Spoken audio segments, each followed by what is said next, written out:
Wow, those are so strong and solid actions. Absolutely. And yesterday, Representative Joe Wilson from South Carolina also posted "Free Tibet, Free Taiwan, Free Hong Kong, and Free Xinjiang," and end CCP colonialism, pillaging, and genocides. Steve, do you think this means like part of the Congress and this administration already see the expectation of evisceration of the CCP, just like Soviet Union in the 90s? Look, there are parts of President Trump's movement that are the hardest of the anti-CCP and take down the CCP and support Lao Beijing to free itself. I think, and I regard this as Mao's Guo's brilliant strategic move when he came here to the West. And I also think it's one of the reasons that Mao's Guo is in prison. Mao's Guo awakened the West to the most fundamental fact that we had to stop talking about China as an enemy. We had to stop talking about the Chinese people as an enemy. And we had to start talking about the CCP as an enemy to the Chinese people, as an enemy to the nation of China, and as an enemy to the American people and to the United States of America.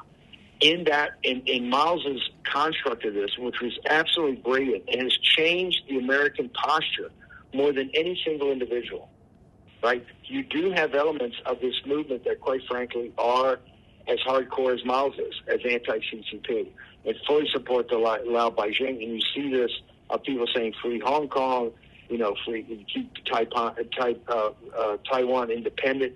There are elements of that. We have to deal with a very unpleasant fact that the business community and the finance community does not support that. Silicon Valley doesn't support it. The Wall Street, the lords of easy money don't support it. The people basically support it. The populist nationalists, particularly an issue I'm here in Texas that has people infuriated, and that is the Chinese Communist Party buying massive amounts of agricultural land, particularly around military bases. That, Arkansas, Sarah Huckabee just passed this amazing bill that really clears the CCP out of Arkansas.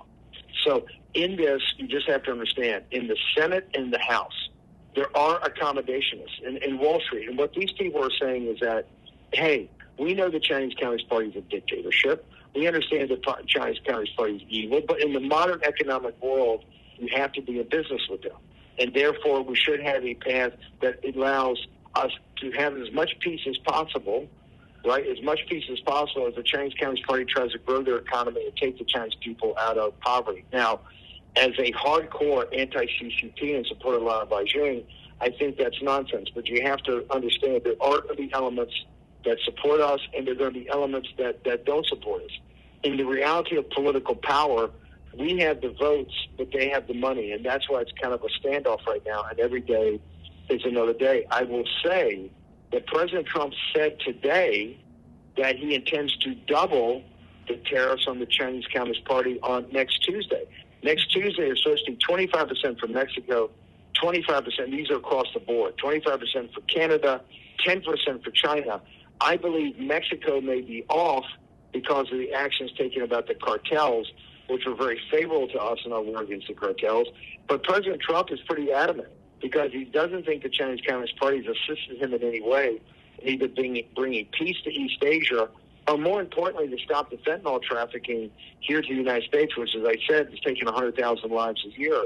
That I believe he may double the tariffs, and if he doubles the tariffs, then quite frankly, we're in an outright economic war with the Chinese Communist Party, because the Chinese economy can't take 20% tariffs across the board on American goods. Sign up for free and be part of the movement. It isn't just an app. It isn't just a social media platform. It's a community. Download Get It right now.